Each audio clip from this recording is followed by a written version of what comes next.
Bapak Ibu dirahmati Allah, kalau Bapak Ibu, saya belum tahu apakah ada terjemahannya tidak. Ini cuma salah satu kitab para ulama yang menjelaskan tentang apa saja sih kaidahnya wanita itu boleh aktif di luar rumahnya. Ya kan, itu sudah diringkaskan lebar. Tapi ada buku yang detail. Di antaranya sudah saya sampaikan dan yang saya janjikan yaitu kitab Dhawabit Tasghil An-Nisa. Nanti silahkan di-download, ada. Bahkan webnya yang punya kitab ini punya web sendiri. Dr. Adnan Baharith, ini adalah salah satu ahli pendidikan Islam hari ini. Beliau dosen di Ummul Qura, dan Bapak Ibu dirahmati Allah, sepengalaman saya membaca tesis disertasi tentang pendidikan Islam. Menurut saya Ummul Qura punya ciri khas yang kokoh, tajam, dan analisa Quran hadisnya kuat tentang dunia pendidikan. Ya, ini sepengalaman saya membaca berbagai tesis disertasi dari berbagai kampus Islam di berbagai negara. Jadi Dhawabit Tasghil An-Nisa itu kaidah-kaidah, patokan-patokan Tasghil An-Nisa, ya, mempekerjakan wanita. Tulisannya Dirasah Nadhariyah fi Dhawabit Musyarakatin Nisa. Ya, kajian teoritis tentang kaidah keterlibatan wanita fi mayadinit tanmiyatil iqtisadiyatil 'ammah, di bidang pengembangan ekonomi umum, fi dhaw'it tasyri'it tarbawil islami, ya, berdasarkan perspektif syariat tarbiyah Islam, syariat pendidikan Islam. Ini silakan dibaca ya. Ini tidak terlalu panjang kok, setahu saya berapa ya? Ini ada berapa nih? 300-an halaman lah. Ya, saya tidak tahu terjemahnya atau tidak, mudah-mudahan ada, saya nggak tahu. Kalau tidak ya silakan dibuka bukunya. Penulis Dr. Adnan Baharith, yaitu beliau dosen di Ummul Qura dan juga aktif di berbagai organisasi ulama dan ilmuwan Islam di dunia. Saya ingin bacakan ini ringkasnya ya, ringkasnya ya. Jadi ini cuma istilahnya saya membacakan daftar isi. Nah, daftar isinya nanti akan kebayang, kalau mau dalam silakan dibaca. Kalau nanti akan kebayang seperti apa. Ya. Dhawabit atau kaidah-kaidah wanita sibuk, mempekerjakan wanita sibuk artinya akan punya kesibukan luar. Sekali lagi, saya sampaikan sekali lagi. Islam tidak melarang wanita punya kesibukan di luar rumah. Saya sudah sering sampaikan ya. Tidak melarang, tapi Anda harus tahu mana yang prioritas buat Anda. Islam punya kaidahnya, tapi nanti kasus per kasus wanita beda-beda. Kok bisa? Oh iya, kaidahnya jelas, tapi kasusnya beda-beda. Yang satu belum nikah, ya kan? Masih gadis, belum nikah. Yang satu pengantin baru. Yang satu belum punya anak, sudah menikah belum punya anak. Yang satu anaknya 1 atau 2. Yang satu anaknya 11, lain semuanya. Karena beda-beda keadaan wanita, maka untuk mempraktekkannya tentu kasusnya beda-beda. Tapi kaidah-kaidah dasarnya ada. Sehingga nanti harus tetap dilihat bahwa keadaan kita beda dengan keadaan orang lain. Ya, tapi ilmunya itu ada. Nah, di sini beliau ingin menyampaikan wanita itu bisa, memang boleh. Wanita tidak dilarang dalam Islam, untuk keluar rumah tidak dilarang itu. Hanya ada panduannya. Nah, wanita bahkan aktif, ya, mereka mencari tadi pengembangan ekonomi, jadi mencari ekonomi, nyari uang, boleh dalam Islam, boleh. Tapi ada dhawabit kata beliau, ada kaidah-kaidahnya. Beliau sampaikan ada beberapa dhawabit, ya, ada beberapa kaidahnya dan beberapa patokannya itu, yang setiap patokan itu masih beliau kasih subnya nanti penjelasannya, ya kan? Yang pertama, patokan yang pertama itu yang dhawabit akhlaqiyah. Jadi ini patokan kaidah yang berhubungan dengan akhlak. Nah, itu ada beberapa poin. Ya, ada beberapa poin. Umpamanya contoh ya.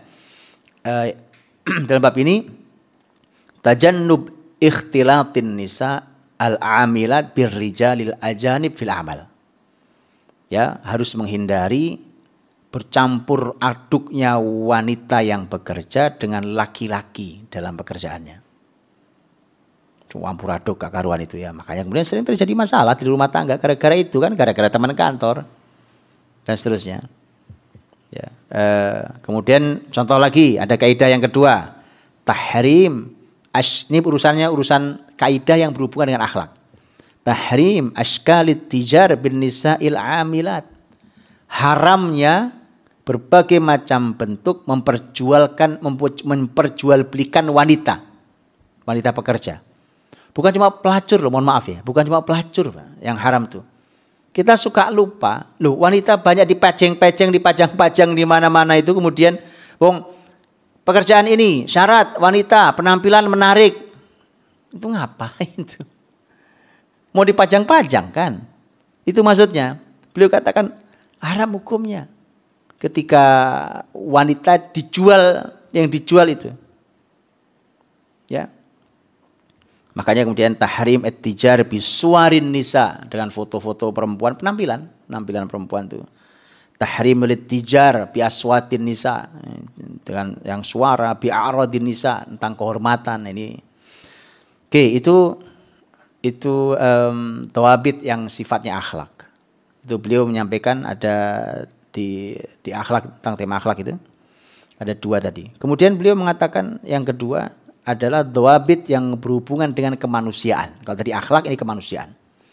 Jadi kaidah mempekerjakan wanita, kaidah wanita dalam urusan ekonomi dengan sudut pandangnya adalah kemanusiaan. Ad-dawabit al-insaniyah, kemanusiaan. Ada 3 poin.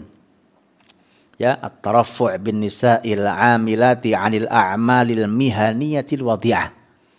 Bahwa dalam Islam itu perempuan yang bekerja itu harus dijaga agar dia tidak mengambil pekerjaan-pekerjaan yang wadhi'ah, yang merendahkan bagi perempuan, yang menghinakan perempuan.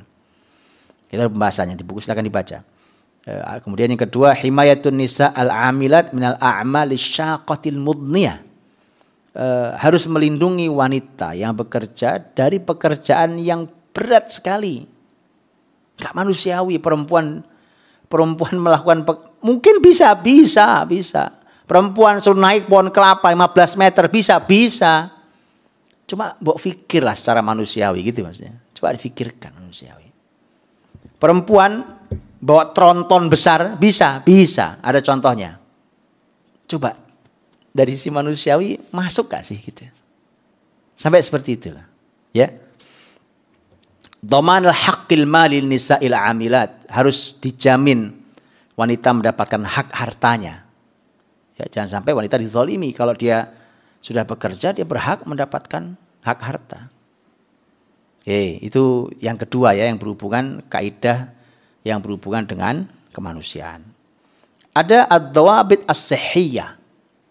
Ini penting banget hari ini, Masya Allah, hari ini sudah mulai banyak dikaji nih. Ya, ulama sudah ingatkan ini, yaitu ada yang berhubungan dengan kesehatan. Kaidah-kaidah ya, wanita nyari harta tapi hubungan dengan kesehatan. Dengan kesehatan harus sangat dijaga betul tuh kesehatan. Ini beliau memberikan tiga kaidah dalam kaidah ini. Ada tajannub ta'thiratil amalis salbiyah ala sihhatin nisa'il jismiyah. Jadi harus dihindari ya kan, pengaruh negatif untuk kesehatan wanita secara fisik. Kan fisik laki perempuan tidak sama kan? Tidak sama. Karena tidak sama itu, bukti paling gampang ya kita tahu nanti, karena ada poin yang ketiga nanti masalah rahim secara khusus. Karena yang pertama tentang fisik, pengaruh negatif untuk kesehatan fisik. Yang kedua adalah kesehatan jiwa, dan yang ketiga adalah kesehatan reproduksi wanita. Contoh paling gampang kan gitu, laki-laki nggak punya rahim, perempuan punya rahim yang harus dijaga betul dalam segala makna penjagaan. Akhirnya kemudian terjadi apa? Hari ini Masya Allah sulit sekali perempuan hamil tuh. Betul ya, kalau kita lihat zaman dulu ibu nenek-nenek kita hamil lahir, mudah semua hamil lahir, asal pengen lahir aja gitu. Hari ini kasus sesar lagi. Ini zaman tidak normal. Bagaimana tidak, wong perempuannya memang tidak diperhatikan. Pokoknya kerja atas nama saya kan sekolah tinggi-tingginya mosok. Ini faktornya. Jadi Islam ini ingin memuliakan, bukan ingin membatasi Anda.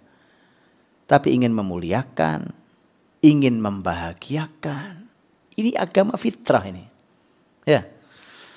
Jadi hindarkan wanita dari hal-hal yang memberikan dampak negatif bagi kesehatan mereka. Ya. Kemudian ada kaidah nih, ada kaidah lagi. Itu kaidah yang berhubungan dengan keluarga. Ad-dhawabit al-usariyah. Nah itu. Ya, kaidah-kaidah yang berhubungan dengan keluarga. Itu beliau memberikan ada ada 5. 5. Ini sudah kita bahas nih, banyak nih. 1, himayatu usarin nisa'il amilat minat tafakkuk. Harus dijaga perempuan yang mencari uang itu harus dijaga jangan sampai keluarganya retak. Ya toh? Kerja, keluarganya retak. Apa indahnya? 2, riayatun nisa al-amilat liqawamatil azwaj minal ikhtilat. Ini sering kita bahas nih. Wanita yang bekerja ini, yang punya penghasilan ini harus sangat menjaga qawamahnya laki-laki. Gara-gara kerja dapat penghasilan, suaminya jatuh di hadapan dia. Ini orang suka nggak perhatikan itu. Saya sudah pernah sampaikan, seingat saya mungkin ya, pernah saya sampaikan bahwa lama-lama ini kalau tidak hati-hati, wanita itu nggak perlu laki-laki. Karena Allah lebihkan laki-laki di atas perempuan itu jelas teks Qur'ani ayat yang sering kita baca. Wa bima anfaqu min amwalihim, dikarenakan laki-laki menafkahkan sebagian hartanya. Lalu perempuan punya harta sendiri. Bahasanya adalah aku nggak perlu uang kamu. Ya kan, aku penghasilanku malah lebih gede dari kamu kok. Loh, kadang gitu. Ya kan, aku punya penghasilan sendiri kok.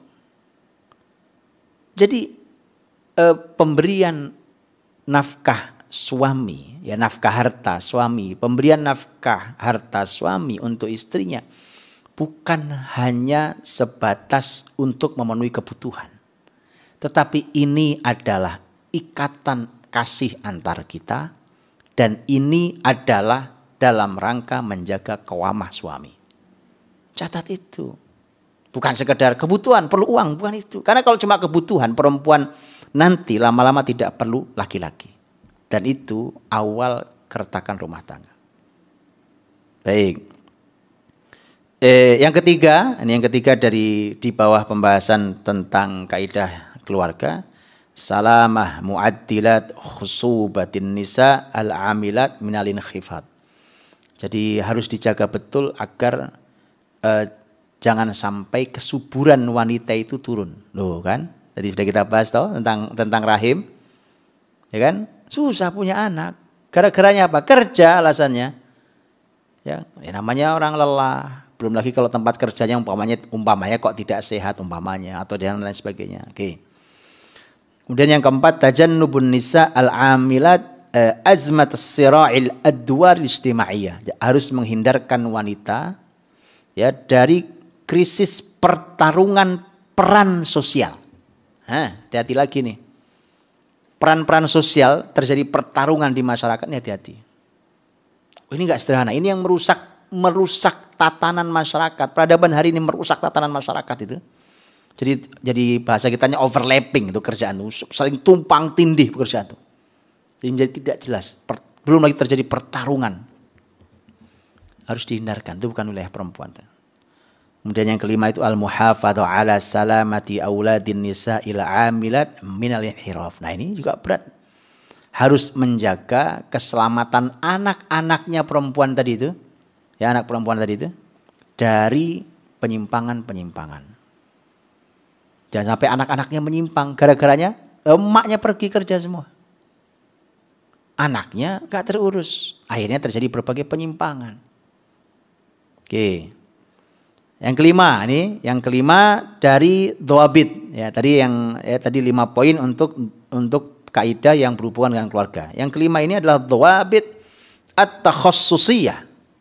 Ini masalah spesialisasi. Perempuan mau kerja, apa spesialisasinya? Ya, bidangnya apa? Spesialisasinya apa? Beliau kasih 2 kaidah di dalamnya. Pertama, rafdhu mabda'it tamasulil adwaril mihaniyah bainal jinsain. Harus ditolak, ya, harus ditolak pandangan tentang samanya peran pekerjaan antara laki dan perempuan. Jadi kesamaan peran dalam urusan pekerjaan harus ditolak gitu. Karena laki perempuan tidak sama. Jadi kalau ini sama saja laki perempuan, ya, laki nyopir bis, perempuan nyopir bis, ya, laki narik becak, perempuan narik becak, laki direktur, perempuan direktur, ya, laki jadi satpam, perempuan jadi satpam. Yuk kita pikir ulang, ya, jadi harus tolak gitu, ya, konsep kesamaan itu. Yang kedua adalah al-hadar min ta'nis wadhaifit tadris fil marhalatil ibtidaiyah. Harus hati-hati dari ta'nis wadhaif tadris. Hati-hati dengan apa bahasa kitanya ya? Tentang pendidikan kita ini jadi feminis. Jadi feminin, maaf, bukan feminis, jadi feminin. Pendidikan di level SD itu menjadi feminin. Kenapa? Ya. Beliau ingin katakan ini kalau di dalam bab ini beliau katakan bahwa sebenarnya mengajar itu pekerjaan yang paling dekat dengan fitrah wanita. Karena perempuan itu memang tadi ya mengayomi, mendidik, menyayangi, itu cocok banget dunia pendidikan. Tapi kata beliau hati-hati, al-hadar, hati-hati kalau tidak ada keseimbangan pengajar. Bayangkan coba, sekarang sekolah dari apa? PAUD namanya ya, PAUD ya.